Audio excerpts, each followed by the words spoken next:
should be longer, shouldn't it? Every week. I'm glad you're saying it. Right in. Hello. It's Monday. It's 2025. No, it's Sunday. It's Sunday. Feels like Monday. I've been off work for weeks now. Days and times have no meaning. It doesn't. It is Sunday. It's a special night. It is a special Sunday night edition of the Cinemaniacs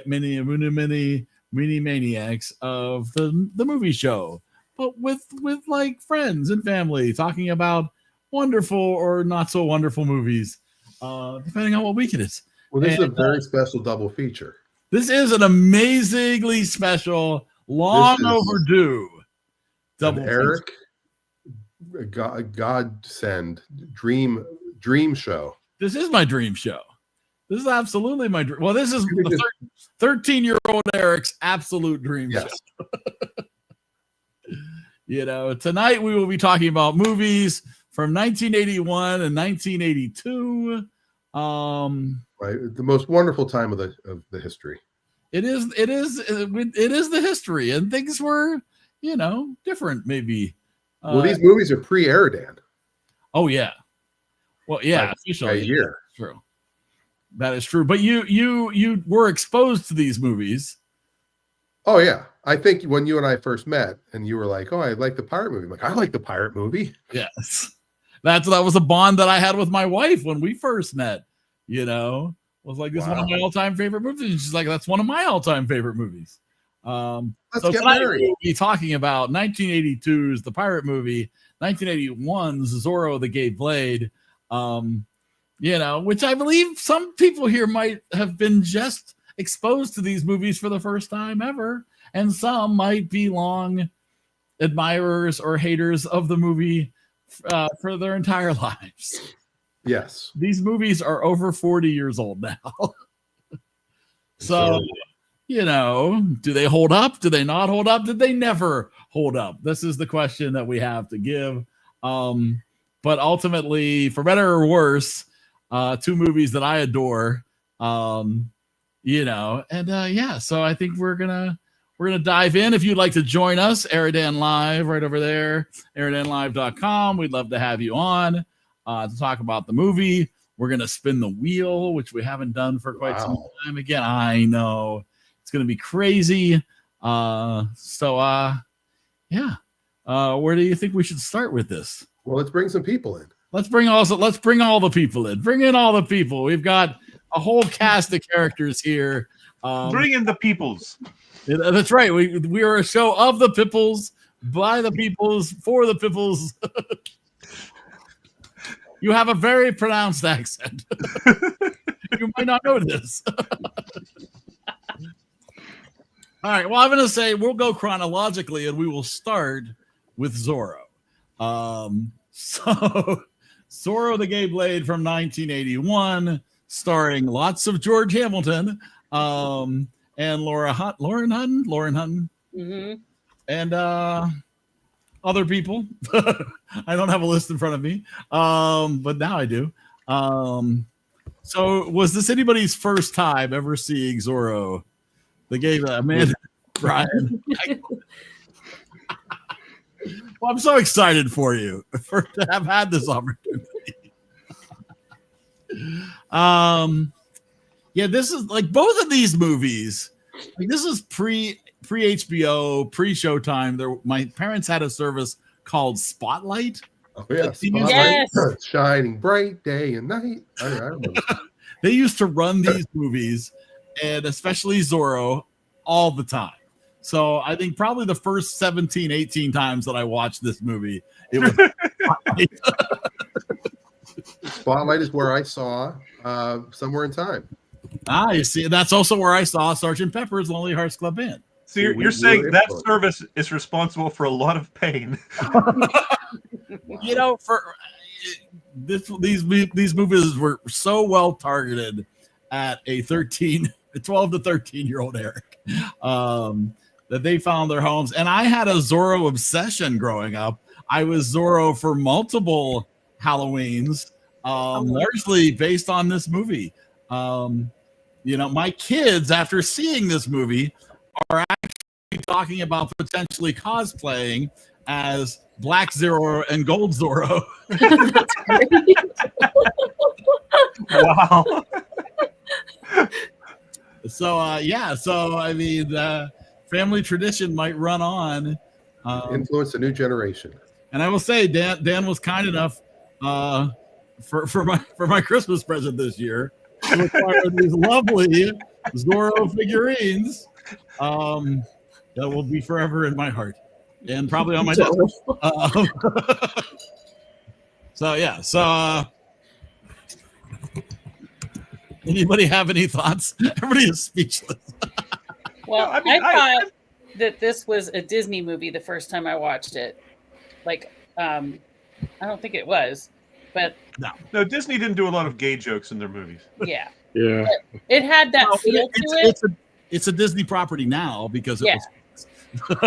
It felt like that when I watched it, and if it came out in '81, I don't remember what I was, either 5th or 6th grade, so I was like 10, 11, 12, I don't know, and it didn't hold up. You did not find the jokes still to be amusing. I didn't think they were then. I think they went over my head then. But I was actually cooking when I was listening to it today. I was like, oh my gosh. Purple like a plum, yellow like a banana. He was starting to grate on my nerve, that guy. I was like, but the music was good.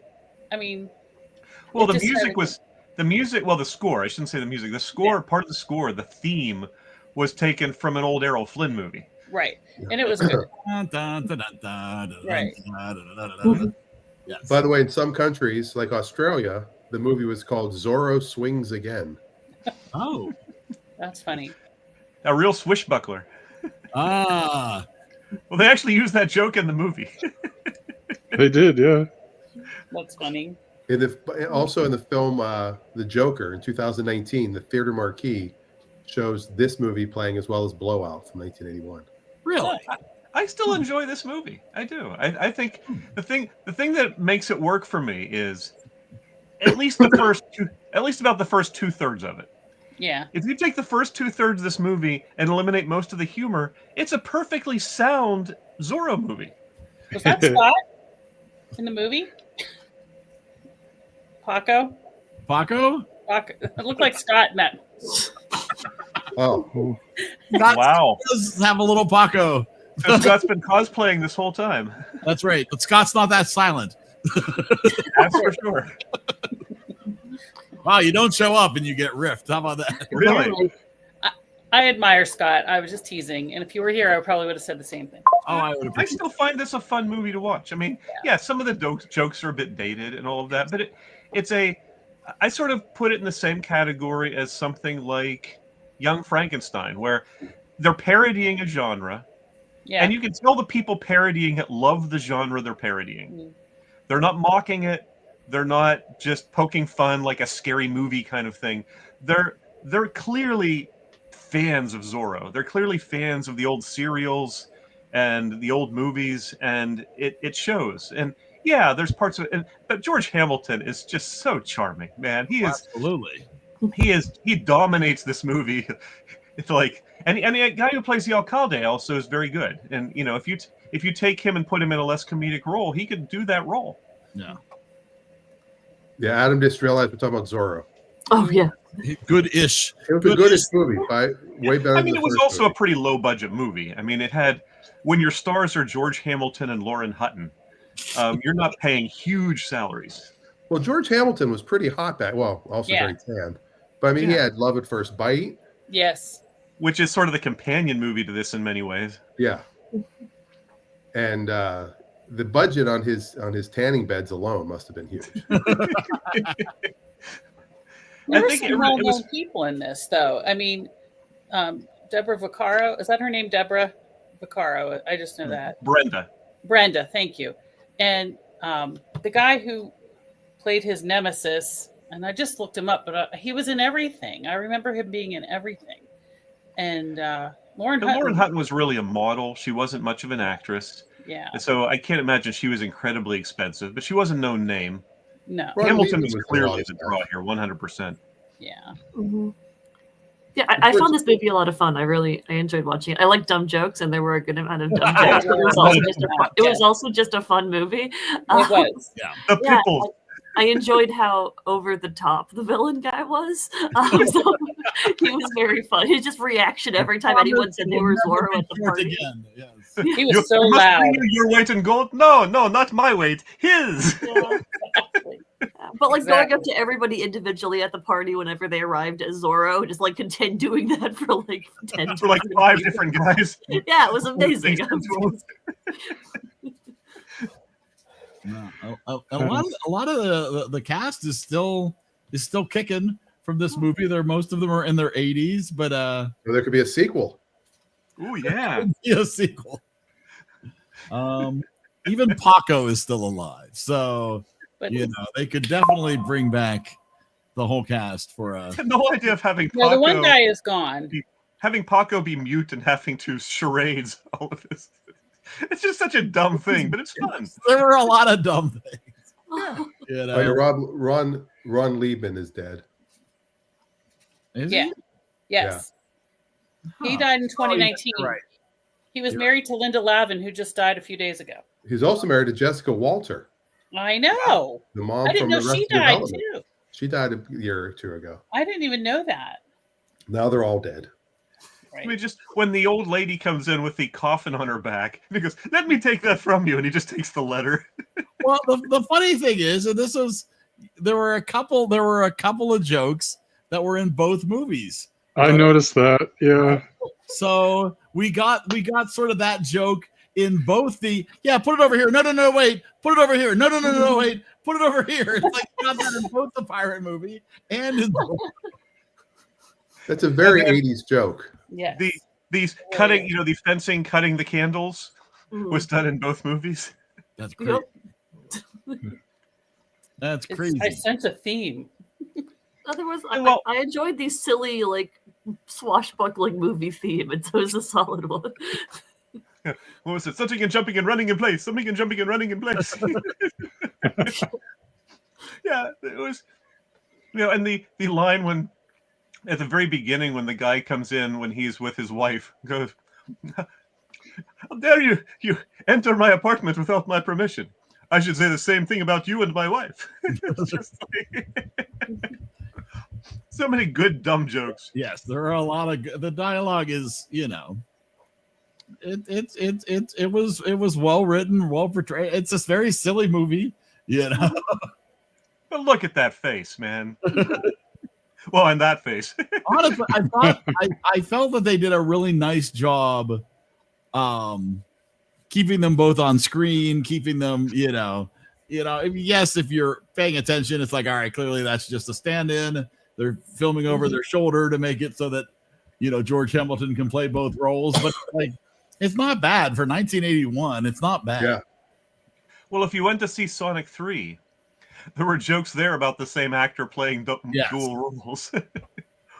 Like, how they didn't touch. They got like close to each other, do a high five, and then backed off.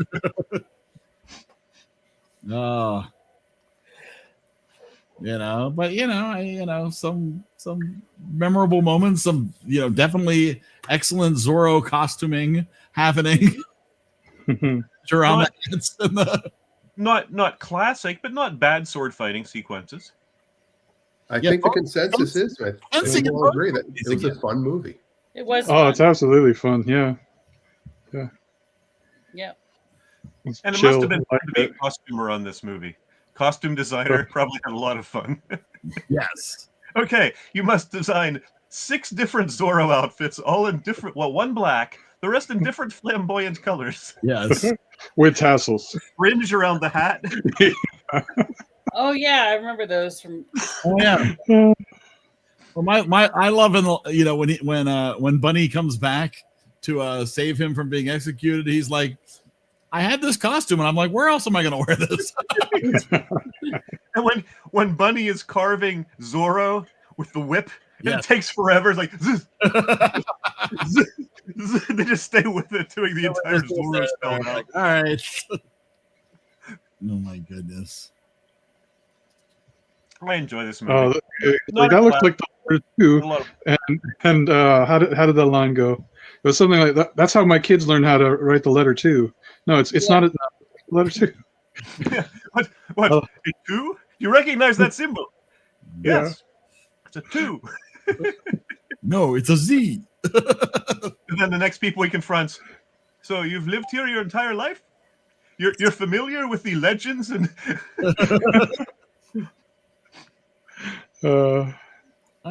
It's a memorable movie. I think it, Dave and I were talking earlier today whether this would be a movie that you could release now. Probably not. You could release this as an independent film, but it would be tough. Did they use footage from the TV show in the beginning? Well, at the beginning, I feel like they did. Movies from 1940 when they're showing the footage of the Legend of Zorro. Talking about the 50 years time. It just reminded me of the old black and white TV show. Yeah. Yeah. They did that in the pirate movie too. That's true. Yeah. And it was all a dream. Yeah. I know Eric doesn't put it in as high regard, but Dan already mentioned Love at First Bite, which is a spoof of Dracula movies, very much in the same vein as this. Yeah. It's a different director, but it's George Hamilton playing Dracula, and sort of the same type of over-the-top portrayal. I think it's a lot of fun too. Could be fun. Yeah. Yeah, ironically, after we finished watching this, there was a Hallmark Christmas movie on starring George Hamilton. So still out there working if you're worried. All right. Wow. Yeah. But no mustache and no Bunny Wigglesworth. Yeah. Supposedly, Bo Derek claimed that there was an ongoing competition between her husband, John Derek, and George Hamilton to see who could have the darkest tan in Hollywood. Today, that'd be considered blackface. It's so nice. It's pretty bad. Well, he was in that TV show, American Housewife, a few years ago. He played the neighbor. And if you see that, I forget the girl's name who's in it, the woman. There's a woman, and the guy who played Oswald on Drew Carey was her husband. Yeah, we watched that some. I don't remember him being in it, but yeah, he was. He was the neighbor, the rich neighbor, and their son would go over. I don't know if he was working for him, and then he died. And I thought, did they kill him off because he's really dead? It was interesting because I hadn't seen him in years, and to see him, he was in 8 episodes. Yeah, it was a lot. Spencer Blitz was his name. Yeah. So it was pretty good.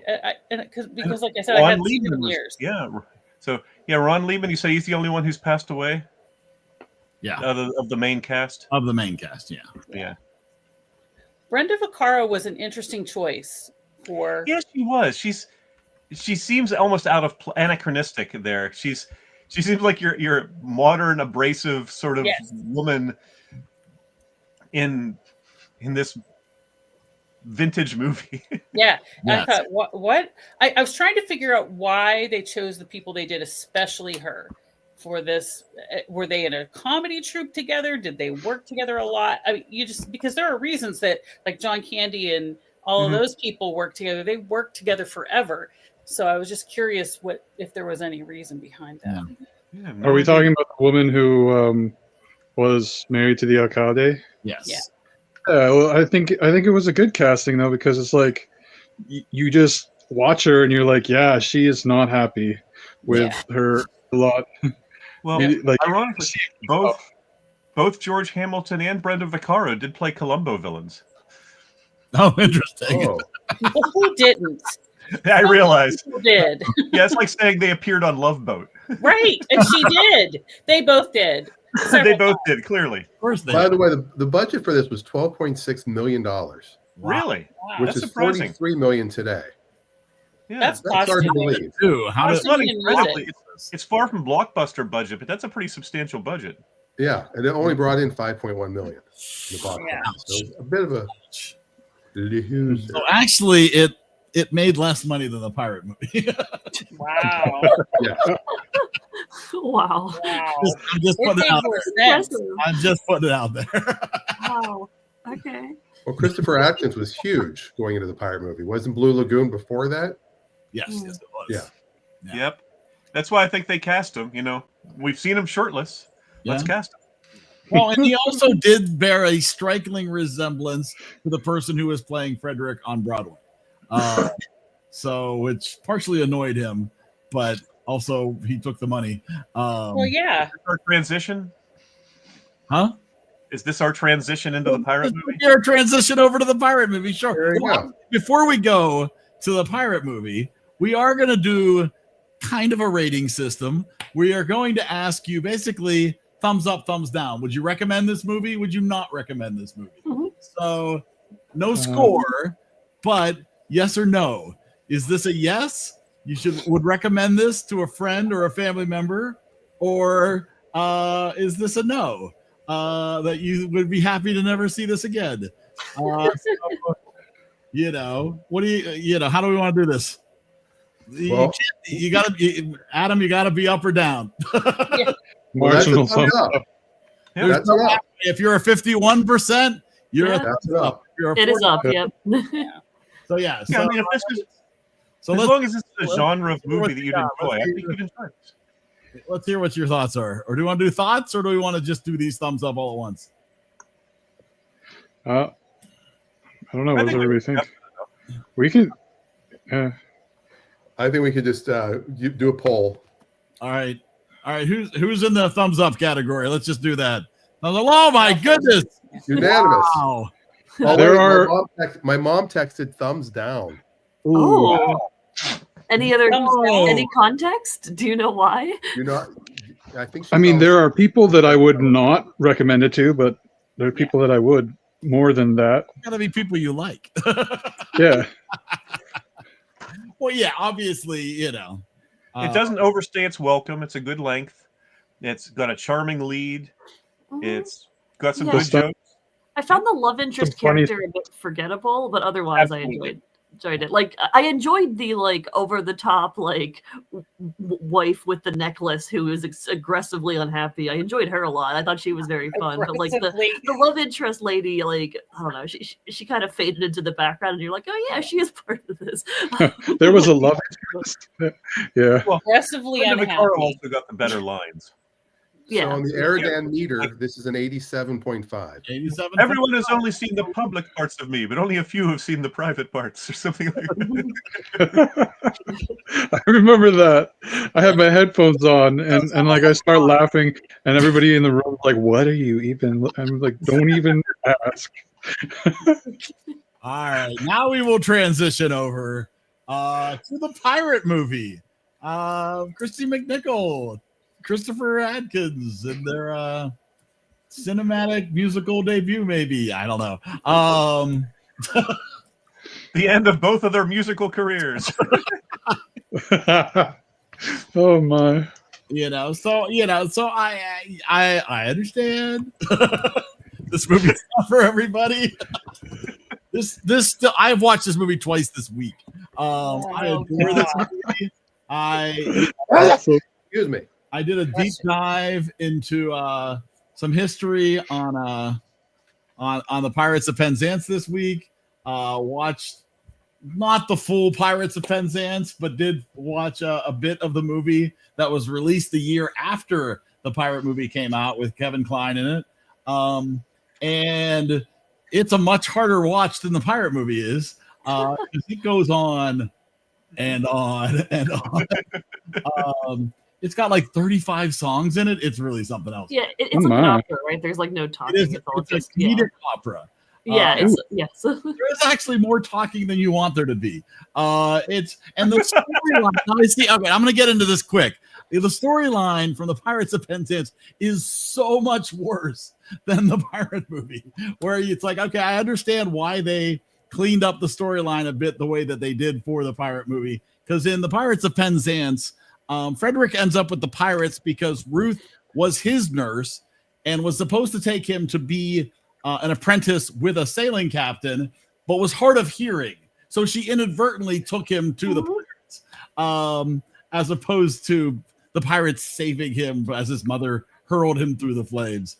And then towards the end of the movie, the way everything is resolved is that finally the Major General just appeals to the pirates to honor the Queen of England. And since the pirates loved the Queen of England, they said, okay, we'll let you go free. And so the Major General in return decided to pardon all of them and marry off all his daughters to them. And that's the way Pirates of Penzance ends.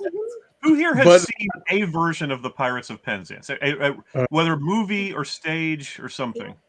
I have not. Yeah, see, I don't know. I'm a big fan of the Pirates of Penzance. We did it in high school. I was in the pit orchestra for our high school production of it, so I like the Pirates of Penzance a lot. And I think I don't know. I like the absurdity of like that being the ending of it, and I feel like the pirate movie like took out those silly aspects of the plot and then just put them into other places. Oh, they got silly. Blackhawk High School They did it. got silly. Blackhawk High School did it at one point, I thought. Did they? Dave, were you in it? Were you Dracula in that? No, I had nothing to do with it. When I was there. Nothing to do with it. But okay. Let's talk about the songs for a minute. Now, again, I was exposed to these songs at 12, 13 years old. These songs are treasures to me. How can I live without her? What is a treasure for you? Oh, I love that song. It hit number 71 in the Billboard Top 100. There you go. Wait, what did? How can I live without her? Oh, well, yeah, I guess so. Christopher Adkins. Yeah. You There know. were so many of them though, and they were like back to back, and they like it just ground the movie to a halt. And like, they're generic. They're generic. Yeah, that's the problem. By AI. And the rest of the movie is so like absurd and silly, and I would be so into it if like they took the songs overly seriously and there were absurd things happening on screen. But no, they're just like walking slowly and singing. There's a lot of walking. There's a lot of walking. During the songs, the movie grinds to a halt and they do a music video. Yes. Yeah. Yep. Like, I will admit that I do not appreciate the decision to put full versions of these long love songs in. I think that was a mistake. I don't think that would have saved the movie had they shortened those up a little bit. But if all you're going to have these two people do is walk towards each other on the beach, maybe you don't put a 3-minute song to that. Or you're also going to have Christy McNichol's character forget to pump the air pump while he's underwater. Yeah. That's comedy right there. Yeah, because it was a bunch of love songs, and then it was the pumping and blowing song, which, like, I didn't dislike as a song, but it felt extremely out of place. But it's catchy. I like the song, but like the lyrics didn't make any sense for what was happening in the movie. I don't really understand what the song is trying to be about, but yeah, I don't know. It just felt like they had this cool song and they wanted to put it in the movie. You get some amazing animation for 19. Yeah, random animation. I was into the animation. That was great. But the song, it's also so clearly not filmed underwater. Right. Well, no, that's underwater. Don't worry about it. And what is up with Christy's hair? Christy's hair, it was different in every scene. And it in the dream sequences, she's got a mullet. Yeah. Right, which looked good, but you could tell that they just strapped that on her head. Well, I think if both of your lead actors has the same haircut, there's a problem. I myself while watching it though, like I was like, why is their hair the same? Like I said it like 5 times. Really brother and sister. I couldn't handle it. And then, as I said to Eric earlier today, the movie worked best during the sequences that were Pirates of Penzance sequences. Mm-hmm. Yeah. When they're doing the Tarantara, and the pirates are doing their stuff. Those are fun. They're not great. They're not classic. They've certainly could be done better, but they're solid. There's nothing wrong with them. But then the director feels like, instead of showing the policeman, let's close up on Christy McNichol just sitting on the ground. Like, Right. It's like, why? He had her back to the camera in that scene too. Though she's looking at everybody else, and it just seems so stupid. It was stupid. I realized that people, I think this was viewed as, in the same way that George Hamilton was the reason people would go see Zorro the Gay Blade, that people would go see this because of Christy McNichol and Christopher Atkins. Yeah. So you want to have them on screen.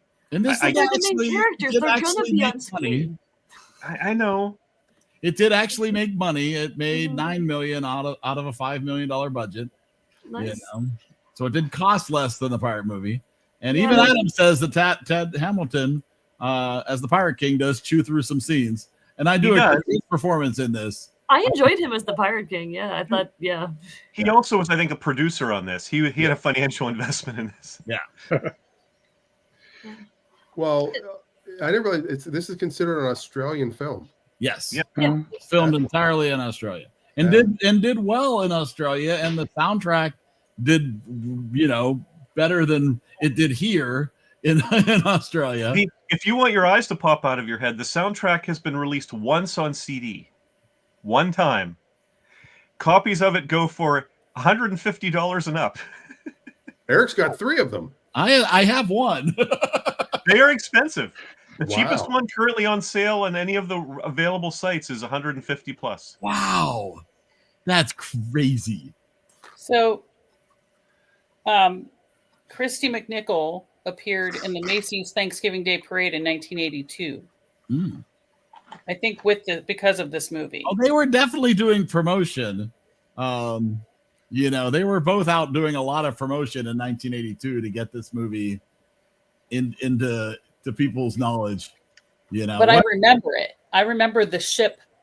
I remember the float and her being on it for some reason. Can we address, though? I'm done spending an obscene amount of money on Take Edit. Oh, sorry. Whoa. Okay, then. I'm done too. The director's decision to put all of these juvenile jokes in it. I mean, like the policemen's clubs that go limp. Yes. The joke, let's see, what was the line? I didn't mean to deflower you. Yes. Yeah. I mean, there were so many bad middle school jokes in this. Yeah, but I was in middle school, so I appreciated all of that. Right. Exactly. We were the demographic for sure. The Peter Couples Band performed Happy Ending on a show called Countdown in Australia. And it's a terrible lip sync job if you're ever really bored and want to. The guitars aren't even plugged in. No, nothing's plugged in. They don't have clearly the artistry, but out comes Christopher Atkins to perform a bad sword fight. Oh my! While they're performing the song. Wow. And he's left-handed. And he's got his straight hair back. Yeah, he did get the his straight hair isn't curly anymore. Yeah, got rid of the curls. Well, can we also reference how many gratuitous references to other movies they threw into this? I loved that. Whether Star Wars or Raiders of the Lost Ark, Pink Panther, The Great Race. I mean, I loved that. I loved that so much. Yeah, seeing Peter Sellers. Yeah, I mean, that I thought is fun because I thought it worked well with the framing device because she was having this crazy dream. So of course, all of her hobby interests would make her way into her weird pirate dream. So about Inspector Clouseau. Yeah, and that sequence went on way too long. I kind of want to watch Pink Panther now. Yeah. Well, the original Pink Panther's a lot of fun. So good. But no, like the lightsaber. You're like, oh. How'd you do that? I saw it in a movie once. and it's supposedly 1880 or whatever. Right. So yeah. Well, the 1880s. It's in the 1880s, but he saw it in a movie. And Bruce is holding a book that says "Great movie scenes," but it's the 1880s. And then there's the breaking the fourth wall multiple times. Oh yes. Oh yeah. Yep.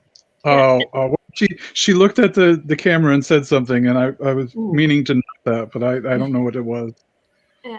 And do you think the ending to this one is less absurd, or is less absurd than the ending to the original, where it's like, I just want this to be happy, and then it works? Is that less absurd than the Queen Victoria thing? I truly, as my little moniker says, I love happy endings. So. I think I adore that, I loved the ending, but it's not less silly than the it's incredibly silly. I will give you the silliness of it. But then she wakes up on the beach to some guy kissing her that she doesn't really know, and then they get married. Yeah, that was the part I had a problem with. I didn't mind her waking up and like walking off with him. Like it was weird that they got married in real life. I don't. That was really. They could have stopped it right before that. So that would have been much. Was it that he worked at a pirate-themed amusement park? Was that what it basically was? Like some sort of show that they put on. It looked like a show, and they take you out on a boat or something, or the boat maybe doesn't leave the harbor. Yeah. They have this everywhere in Australia. It's a thing. Oh, yeah. That's right. They have all the time. When I was a kid, and he came out in those glasses, you knew it was going to be an ugly duckling type of. Oh yeah, yeah, it was so over the top. Don't you know? If you just took off your glasses, you would be more attractive. Wade saw the bathing suits and went, "Oh yeah, this is an '80s movie." Well, and the fact that the women in the bathing suits were walking in sync. Oh yes. Yeah. It's because she had the boombox. She was there so they could do that. That's right. Exactly. Look how much sex there I am. Dang. Oh, Dan, you're handsome. Oh my Look God. at those eyebrows. Those are like Peter Gallagher almost. Dan's been Superman all along. Oh my God. You also wonder about in real life Mabel's decision making, that she immediately is like, yeah, I'm just gonna get on a boat and we're just gonna go and chase these people down. Right. It's apparently a very aggressive storm. Like she doesn't even look like she knows how to do it, and there. And don't forget, the body is an 8. The brain is a 10. Oh, I don't. Yeah, there were some lines that were a bit. It's so good. Well, here's the thing. Like, my dog's name is Mabel, and I forgot that her name was Mabel. So now when people say, "Where'd you come up with the name Mabel?" I'm just like, the pirate movie. The pirate movie, of course. Now, You when know she's mad- leaving mad about McDonald's, which was McDonald's a sponsor? Who knows? But when she's leaving McDonald's and has the boombox, you hear a song from Kool and the Gang. That is probably the only known group that is included in this, and it was Stand Up and Sing, which is the B side of Get Down on It. So That's funny. Yeah. It's the best case. It's the best Casey and the Sunshine Band song they could afford. That's probably. And when she was going into her dream, I found myself wanting to go. Oh yeah. Well, they were letting you know this was definitely going into a dream. Like no chance of you thinking that this is real. So I have multiple copies of the soundtrack, one of which is signed by Christy McNichol. Oh. Did you meet her? I did meet her briefly. I paid for her autographs at Steel City Con. Oh, wow. Nice. Yes. She's now retired from acting. But apparently not from signing things and making a ton of money over the weekend. How do you say no to that? You're going to a convention to meet people who are standing in line and paying to see you, so they're clearly your fans. Yes. Who wouldn't want to be paid to meet people who love you? I mean, that's a great Sign me up. point. Christopher Atkins is still working. He's he's done recent stuff. Yeah. He's in a 2023's Ladies of the 80s, A Diva Christmas. Oh, how did we miss that? Oh well, next year for the holiday movies. Yeah, that'll be the one that I show. Yeah. Absolutely. The Christopher Atkins collection of EriDan. See, this movie to me is another fun movie, and I hadn't seen it in forever, but I loved the movie back then. And yeah, after watching it after so many years, I was kind of like, Mm-hmm. But I still like it. I still found it fun. It became something I need to have something that I'm doing while watching it, just because of how slow it gets with those like random. My boys did think it was boring. It was the worst. Yeah. It's boring. If it didn't have the pop, if it didn't have the slow ballads, or if they were made into comedies, like if they had comedic stuff going on while they were singing the ballad, I would be much more into it. As it is, it was fun, but there were a few parts where I'm like, why was this a choice they made? It does sort of slow down the momentum of the movie. Yeah. On the editing side, there was a lot of crossfade in this, like a lot.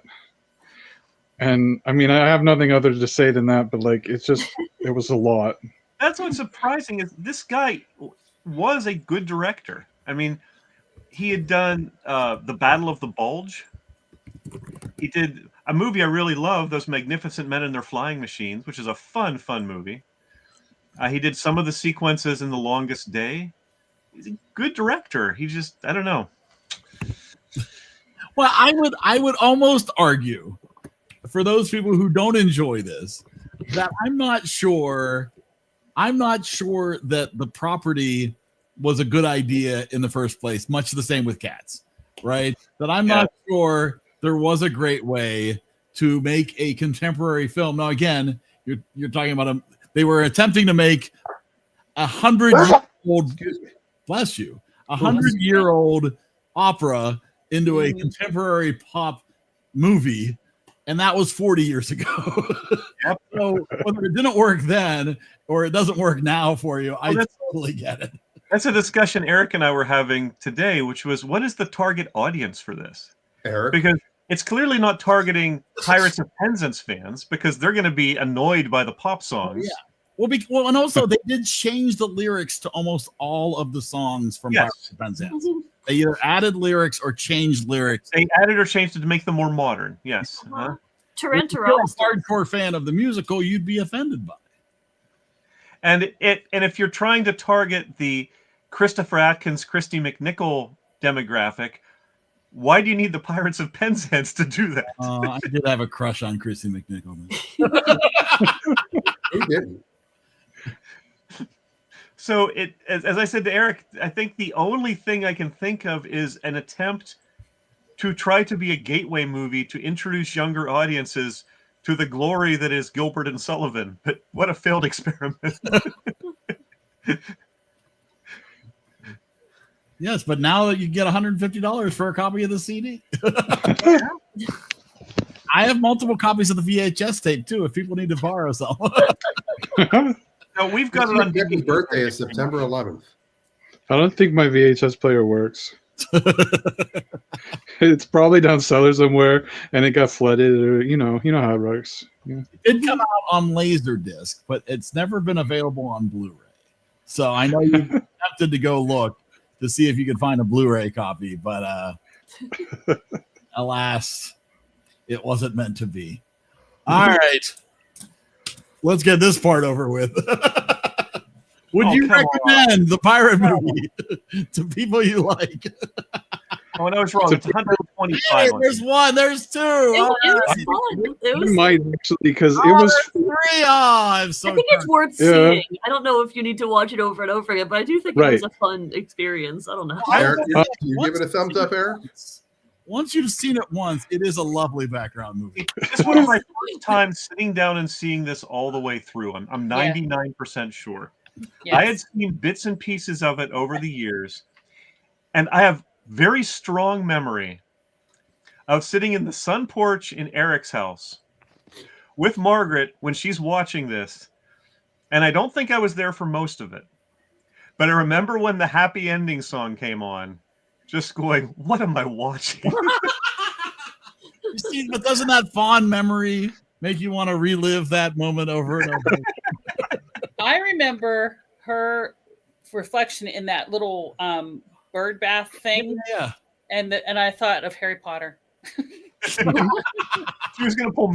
I wish I could pull the memory of watching this movie out of my head. All right, Dan, did your mother get a chance to watch this? I don't know. She's not putting a thumbs up or thumbs down. So, Mom, if you put one in, that'll change. All right. But if not, it is currently at a 57. Hey, barely above 50. Let's go. Which is still. That's amazing. So what you're saying is, it's like Rotten Tomatoes, 60% is the threshold of worth watching?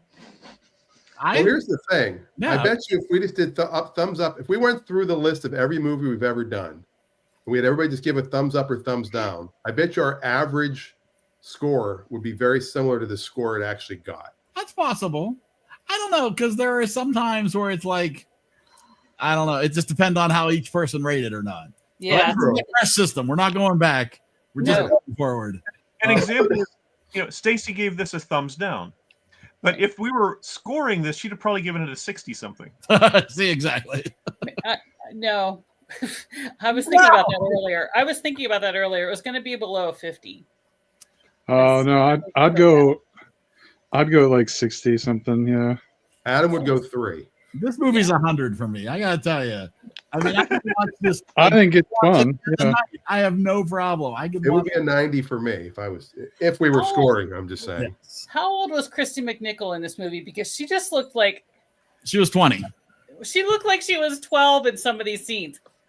It was so cute, and I always thought she was adorable. She is 62 today. She's Dave's age, and my sister Still adorable. And my husband's age. You know, she was, and as I said earlier to Eric, she's not a bad actor.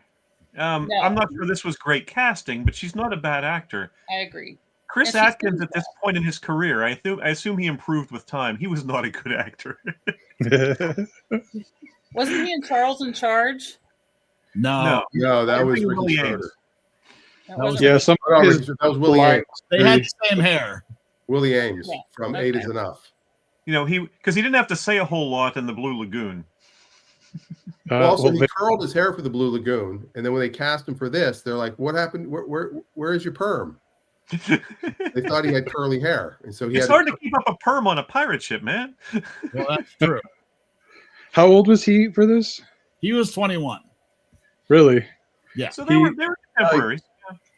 Oh yeah. He didn't sound 21. That's all. All right. Was he 21 or was he 5? He sounded young.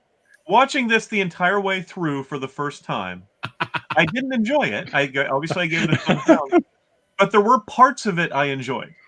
So I enjoyed it more than I thought I would, which isn't to say I enjoyed it. All right. Get ready, because when we hold our next birthday party, this will be what's playing on a loop at my house. Oh my god! Yeah, I'll bet Alex would love that. It's just one of those. It's one of those movies that I can just have on all the time, and just makes me happy. So That's funny. I'm glad Everybody.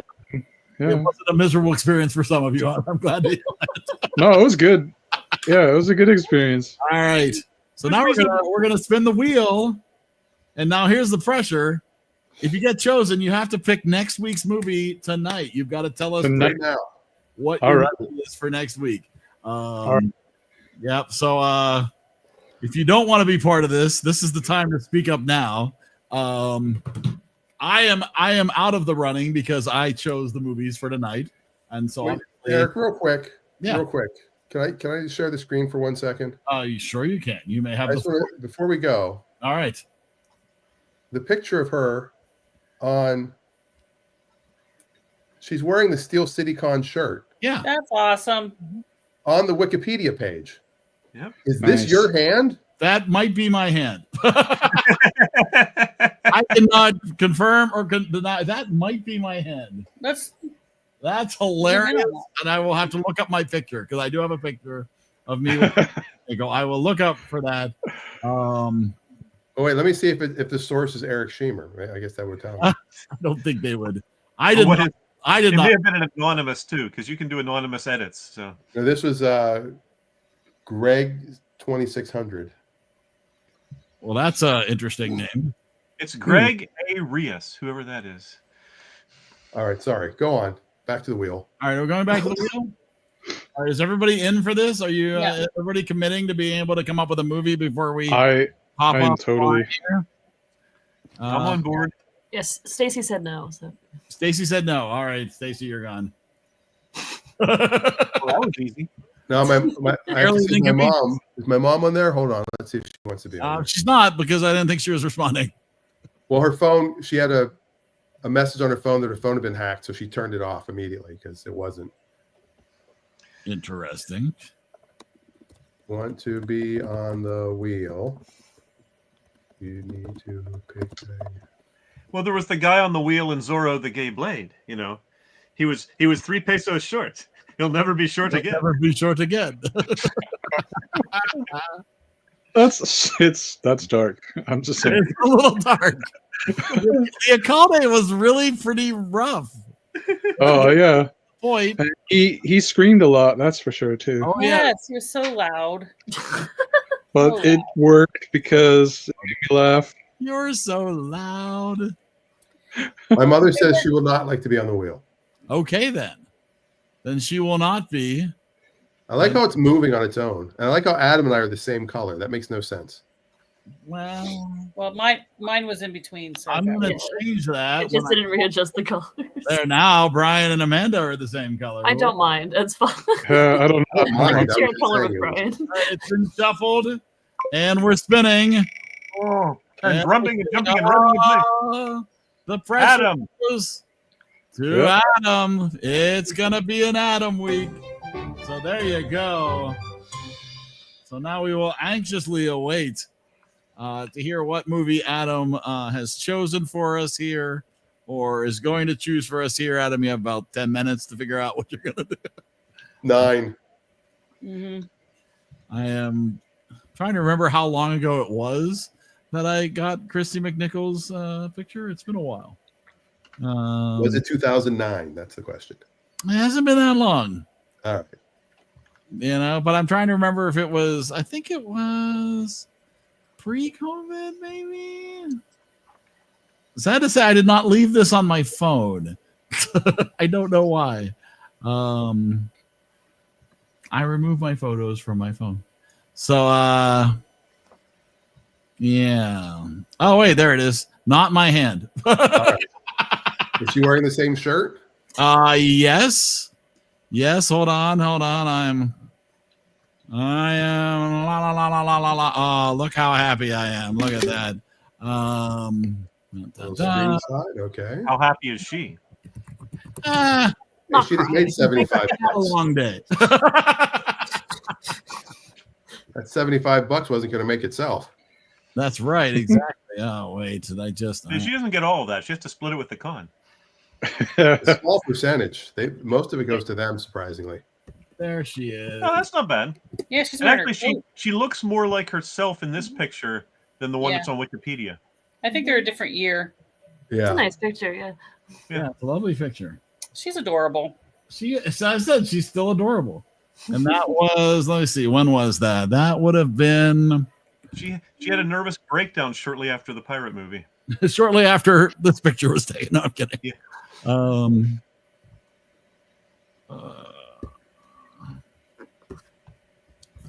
The combination of stress of being a young star and being closeted just got to her. She this was 2020. This was October of 2020. Oh wow. During COVID, no masks. Wow. No masks. Interesting. Yeah, isn't that interesting? That's surprising. Yeah, it is a little surprising. Maybe you saved it to your wherever in October of 2020. Maybe. Unlikely. But no, the file is actually named Steel City Con in 2020 was in April. Yeah. Oh, so it might have been one of times a year. They have it 3 times. Oh, they do. Yeah, that's okay. true, yeah. I didn't realize they had multiple of them a year. Well, I had That tickets seems to happen more than I expect. for Josh and I to go see the Back to the Future panels, all cast members except Crispin Glover. And they actually canceled it because that's when I knew COVID was a big deal. Actually, according to this page, it was canceled. The cons for 2020 were all canceled. The next they had a con in August of 2019, and the next one wasn't until June of 2021. Yep. There you go, Eric. Interesting. Alternate timelines. Yep. Yeah, don't know what the deal is there. Nonetheless, it wasn't now. Yeah. Exactly. All right. So how about that? Have we heard from Adam? Has Adam said anything? Adam has said, unless this is this the name of a movie? Shit, okay, I'll hurry. Is that That's a a movie great name? one. Yeah. Yeah, I think that's a Steven Seagal film. Sounds like it. I thought it was the same. I thought it was a sequel to P.S. Your Cat is Dead. Okay, he has picked a movie. Okay. Oh boy. All right. Drum roll, please. I picked it, but I'm not going to tell you what it is. I'm just going to not type anything for a while. Suckers. Wow. He can watch the movie and then give us a slideshow presentation of it next week. It'll be I just thumb up, and that's it. Come on, Adam. You can do it. Maybe he's This doesn't give us the 3 dots to know he's typing. Maybe his phone got hacked and he turned it off.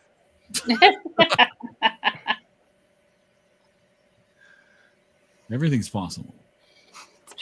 Anything's possible. I mean, think about it. If you sent out a mass text to 1 million phones and said, your phone has been hacked, click here to fix it, there's going to be some people that are going to click on that. I will say I haven't gotten one of these in several years. In the last couple of days, I've gotten 3 or 4 of the old,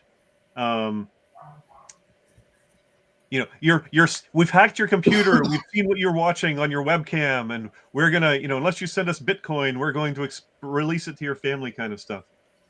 So Adam is recommending the film. No, I'm not sure he's recommending it. He then says sounds interesting, meaning he's probably never seen it. You're right. Adam is picking the movie Caddo Lake on Max, which is what Brittany recommended to me in the comments that I would like, and I did watch it, and it is really good. Okay then. And it's set in Louisiana, just like Adam. All right, so it does get an 89% on IMDb. Actually, a 6.9 on IMDb. 89%, I'm assuming, on Rotten Tomatoes. PG-13, available on Max.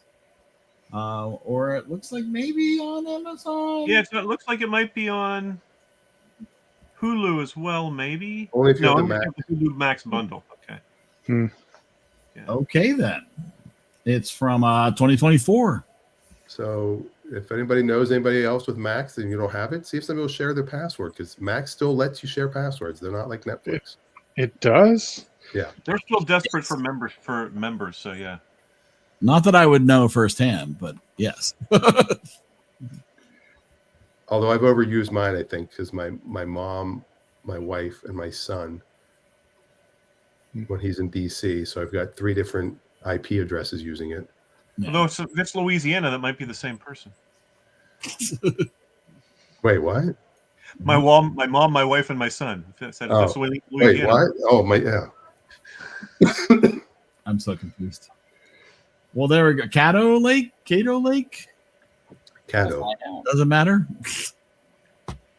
Lando Lakes. I will say it does start a little slow, but keep going. Nope, I've stopped watching already. Wow. I've already lost interest. The love songs were too long. All right, well, I'm going back to bed. All right. Yes. I think we've get better, Dan.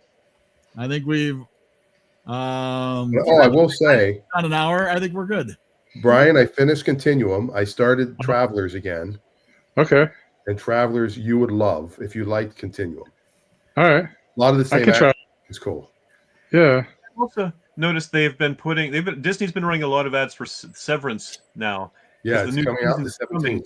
Yeah. But they just say streaming soon is all they say 17th. On the ads. Okay. Well, there you go. Cool. All right, anybody else have anything they want to share or recommend before we go? Don't get a pinched nerve. Okay. Great recommendation. Dan, Dan, don't get COVID. Also good idea.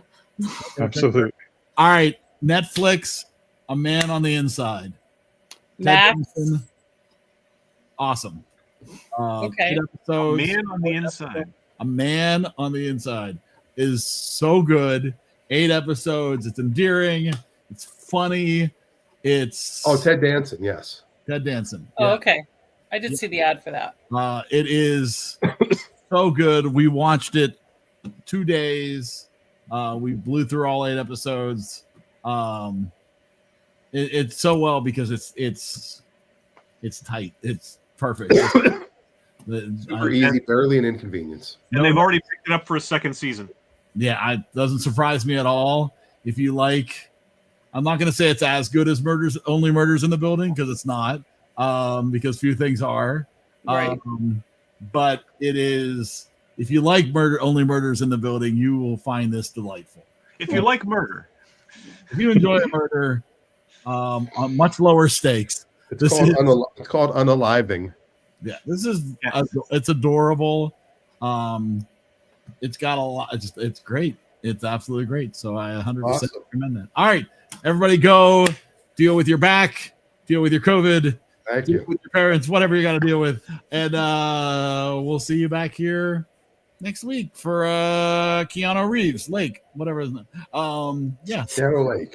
All right, you gonna push the button, Dan? Yep. Bye.